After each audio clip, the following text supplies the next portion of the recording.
Vous êtes connecté sur monclasseurdemaths.fr et dans cette vidéo, nous allons apprendre à mettre en forme un tableau dans le tableur Google Sheets. Alors, nous voici dans le logiciel et j'ai à l'écran un tableau qui n'est pas très lisible et nous allons le mettre en forme pour le rendre un petit peu plus lisible. Et pour cela, nous allons utiliser plusieurs fonctions du logiciel. Alors, nous avons déjà, si je regarde dans la première colonne, il y a des phrases qui sont pas ou des mots qui sont coupés parce qu'ils arrivent au bord de la colonne. Ici, par exemple, il y a marqué mousse au chocolat. Je peux le voir dans la barre de saisie en haut, mais je vois pas le mot en entier. Donc, ce que j'aimerais, c'est élargir les colonnes pour que les mots rentrent juste, pour que je vois les mots en entier, les phrases en entier. Alors, pour ça, il y a deux façons de faire. La première façon, c'est de me mettre juste entre les deux colonnes, la colonne B et la colonne C. Et quand je me mets juste, vous voyez, j'ai le curseur de la souris qui se transforme en une poignée avec une double flèche. Et là, je peux tirer vers la droite ou vers la gauche pour agrandir ou rétrécir les cellules, la colonne, la largeur de la colonne. Alors, si je veux faire ça, je peux le faire manuellement comme ça et puis me rapprocher pour que la colonne ne soit pas trop large et qu'on voit juste les mots en entier. Mais ce que je peux faire aussi, c'est en me mettant au même endroit, quand la flèche apparaît, je fais un double clic avec le bouton gauche de la souris, comme ceci. Et là, la colonne s'ajuste automatiquement pour qu'on voit juste le mot en entier. Alors, si je regarde, ça arrive, la même chose arrive sur d'autres colonnes. Dans la colonne D, par exemple, ici, le mot euro est coupé. Alors, je peux faire pareil, je peux élargir la colonne soit manuellement, soit en double-cliquant entre les colonnes D et E, et ça va s'ajuster. Il y a une autre façon de faire, c'est si je veux que le mot continue à la ligne. Donc je vais ici aller dans le menu des formats, et ici, le retour à la ligne automatique, si je sélectionne, donc là, il n'y a pas de retour à la ligne, vous voyez, par défaut, on laisse dépasser, je peux activer le retour à la ligne, et là, le mot est à la ligne suivante. Alors je le vois, et c'est dans la même cellule, mais il y a une ligne de plus dans la cellule. Alors pour la voir, il faudrait que j'agrandisse la hauteur de la ligne pour pouvoir voir le mot qui est allé à la ligne. Alors, d'ailleurs, c'est ce qu'on va commencer par faire. Je vais aérer un petit peu ce tableau en élargissant, en grandissant la hauteur des lignes. Alors je vais sélectionner les lignes en cliquant dans la colonne où il y a les numéros des lignes. Donc je vais sélectionner les lignes 2 jusqu'à 11 ici, puis je clique avec le bouton droit de la souris et là j'ai un menu contextuel, et dans ce menu je peux redimensionner les lignes 2 à 11. Alors ce qu'on me donne ici, c'est la largeur des lignes, la hauteur des lignes, la hauteur actuelle, et je peux changer ce nombre.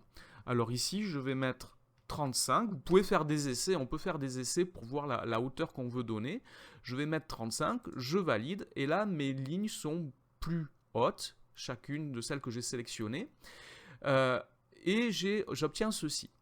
Alors maintenant, ce que je veux, moi, c'est que je vois que le texte dans chaque cellule est écrit en bas. Donc ce que je vais faire, c'est que je vais l'écrire au milieu de chaque cellule. Donc je vais sélectionner toutes mes cellules, donc je fais un grand cadre comme ceci, et je vais aller ici dans l'alignement vertical.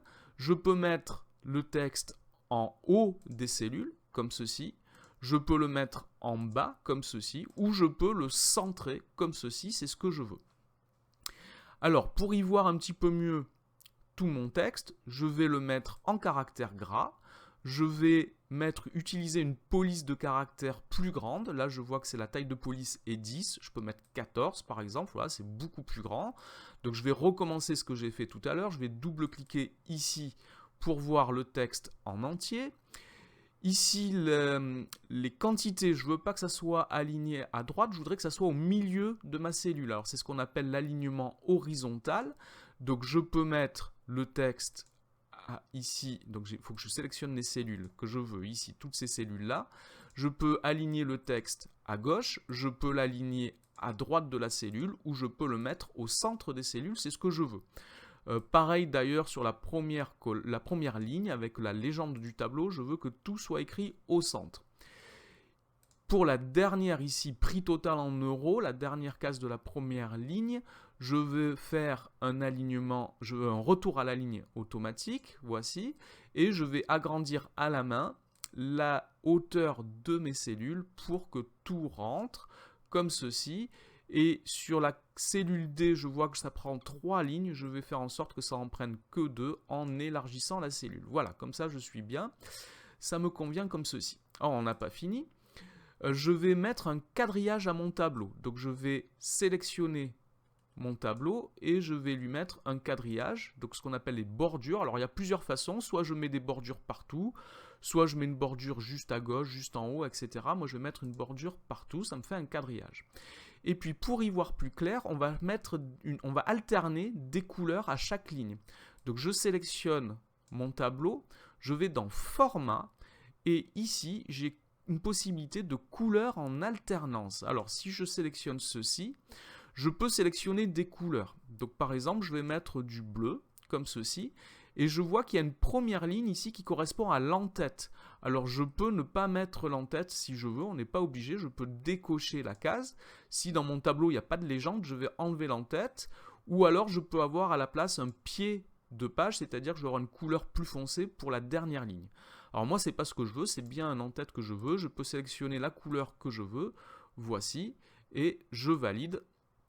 Et j'ai un tableau qui est déjà beaucoup plus lisible. Ensuite, le prix total, le montant à payer, et le prix unitaire, ce sont des prix en euros. Donc ce que je vais mettre un format qui va m'afficher l'unité monétaire. Donc je sélectionne toutes les cases ici où il y a un prix. Je vais aller dans format, dans nombre, et ici il y a plusieurs formats, dont le format devise ou le format comptabilité, où on va m'indiquer l'euro ici. Si je veux un autre format, avec une autre devise, je peux aller dans autre format et je vais choisir une autre devise avec, si je veux du dollar ou si je veux une livre sterling par exemple. Donc si je mets en mode comptabilité, voilà, j'ai ici, déjà il m'a mis deux nombres après la virgule, deux chiffres après la virgule. Tout à l'heure j'avais 2,5, 7,5, maintenant j'ai 7,50 €, 10,50 € et j'ai l'unité qui s'est mise. Voilà donc pour ceci. Ces nombres-là qui représentent les totaux, je peux leur changer la couleur. J'ai ici la couleur du texte, je peux les mettre par exemple en orange. Alors ça se voit pas trop, je vais mettre une couleur un petit peu plus foncée, le rouge comme ceci.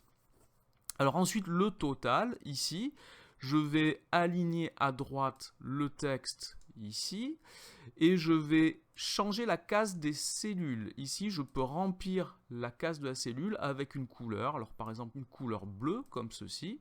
Donc on peut choisir la couleur. Je vais mettre ici le texte en rouge, comme ceci. Voilà, donc là j'ai mis en forme ce tableau. Il y a encore plusieurs choses qu'on peut changer. On peut changer par exemple l'écriture en changeant la police de caractère.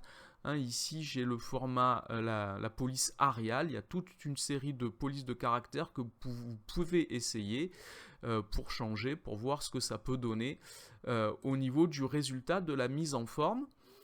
On va s'arrêter là pour ce tutoriel. Cette vidéo est maintenant terminée, merci de l'avoir regardée, n'oubliez pas de lui donner un j'aime, de vous abonner à la chaîne, au revoir.